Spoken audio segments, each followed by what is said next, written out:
할렐루야, 수완이 하나님교회 성도 여러분, 또 아침 묵상 오늘의 말씀에 참여하고 계신 모든 여러분, 안녕하셨습니까? 지난 주말도 잘 보내셨는지요? 복된 화요일 아침입니다. 오늘도 주님께서 주신 말씀을 통해서 또 하루의 삶을 승리하시는 저와 여러분이 되시기를 간절히 기도드립니다. 먼저 오늘 본문 말씀인 열왕기하 15장 1절에서 12절까지의 말씀을 통해서 우리 삶의 기준이라는 제목으로 여러분들과 또 은혜를 나누도록 하겠습니다. 먼저 오늘 본문인 열왕기하 15장 1절에서 12절까지의 말씀을 우리 한 목소리로 함께 봉독하도록 하겠습니다. 이스라엘 왕 여로보암 제27년에 유다 왕 아마샤의 아들 아샤라가 왕이 되니 그가 왕이 될 때의 나이가 16세라. 예루살렘에서 52년간 다스리니라. 그의 어머니의 이름은 여골리아라. 예루살렘 사람이더라. 아샤라가 그의 아버지 아마샤의 모든 행위대로 여호와 보시기에 정직히 행하였으나 오직 산당은 제거하지 아니하였으므로 백성이 여전히 그 산당에서 제사를 드리며 분향하였고 여호와께서 왕을 치셨으므로 그가 죽는 날까지 나병 환자가 되어 별궁에 거하고 왕자 요담이 왕궁을 다스리며 그의 땅의 백성을 치리하였더라. 아샤라의 남은 사적과 행한 모든 일은 유다 왕 역대지락에 기록되지 아니하였느냐. 아샤라가 그의 조상들과 함께 자매 다윗성에 그의 조상들과 함께 장사되고 그의 아들 요담이 대신하여 왕이 되니라. 유다의 왕 아샤라가 제38년에 여로보암의 아들 스가랴가 사마리아에서 6달 동안 이스라엘을 다스리며 그의 조상들의 행위대로 여호와 보시기에 악을 행하여 이스라엘로 범죄하게 한 느밧의 아들 여로보암의 죄에서 떠나지 아니한지라. 야베스의 아들 살룸이 그를 반역하여 백성 앞에서 쳐 죽이고 대신하여 왕이 되니라. 스가랴의 남은 사적은 이스라엘 왕 역대지락에 기록되니라. 여호와께서 예후에게 말씀하여 이르시기를 내 자손이 4대 동안 이스라엘 왕위에 있으리라 하신 그 말씀대로 과연 그렇게 되니라. 아멘.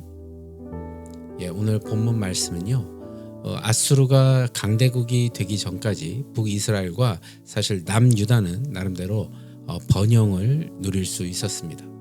그러나 그야말로 잠깐의 평화이자 마지막 회개의 기회였습니다. 하지만 아쉽게도 왕들은 그 기회를 제대로 잡지 못하고 결국 두 왕국은 패망의 길로 접어들고 말았습니다. 북왕궁의 여로보암 2세와 남왕국의 아샤라는 모두 통치 기간이 상대적으로 길었습니다.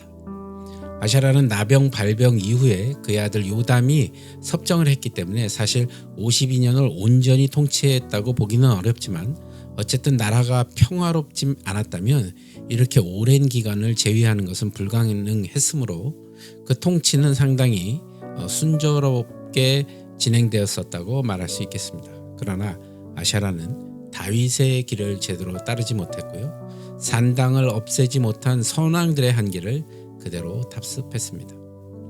나라의 번영만을 본다면 아샤라의 통치는 그 아버지 아마샤보다 훨씬 나았다고 볼 수는 있지만 열왕기 저자는 사실 나라의 번영에는 별 의미를 두지 않았습니다. 일반 역사가들은 당연히 여로보암 2세와 아샤라의 시대를 가장 주목했겠지만 열왕기 저자는 그 왕이 하나님 앞에서 얼마나 정직했고 또 하나님 말씀에 얼마나 철저히 순종했는가를 기준으로 판단하게 되는 것이죠. 그래서 열왕기 저자는 아샤라 시대에 유다가 누렸던 번영이 아니라 오히려 그가 하나님의 징벌에 의해 나병 환자가 되었음에 더욱더 주목하고 있는 이유이기도 합니다. 역대기에 의하면 그가 직접 성전에 들어가 분향하려고 했다가 하나님의 징계로 나병에 걸렸는데 이는 그가 국가적 번영에 도취되어 영적 교만함에 빠졌음을 알려주는 사건이 되었습니다.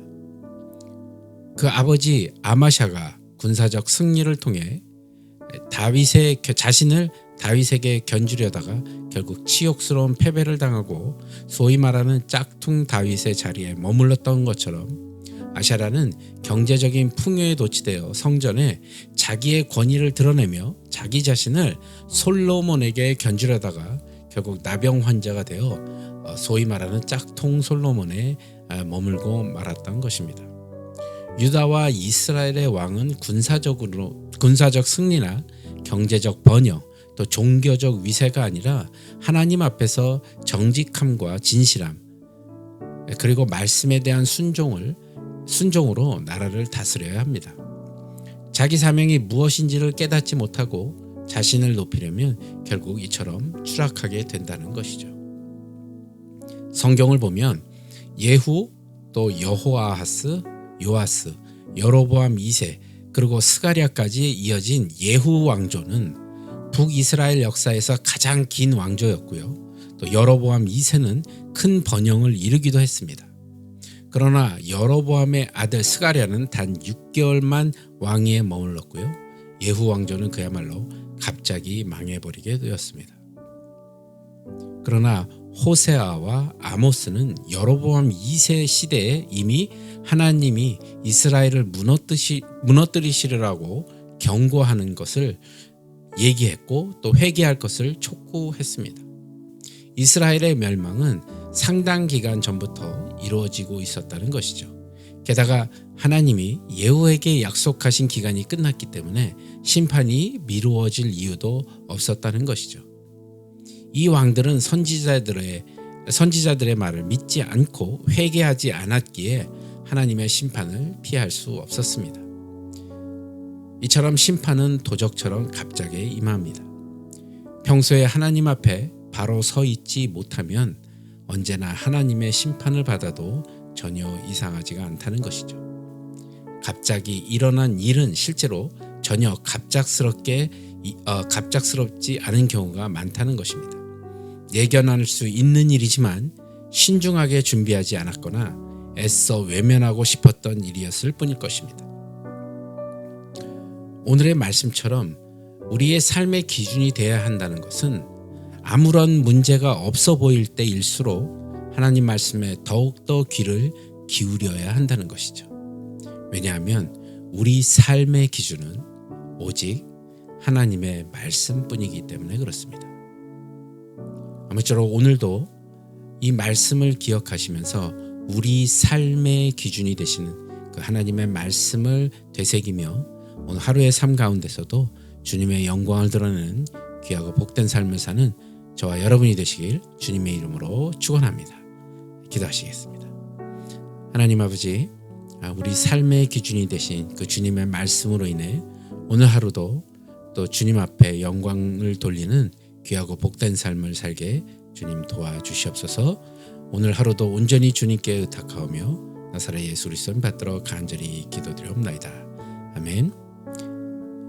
오늘도 여러분이 계신 그곳에서 주님의 영광을 드러내는 귀하고 복된 삶을 사시기를 바라고요. 저는 또 내일 이 시간 같은 시간에 말씀으로 또 여러분들 찾아뵙도록 하겠습니다. 오늘 하루도 승리하시고 평안하십시오. 샬롬.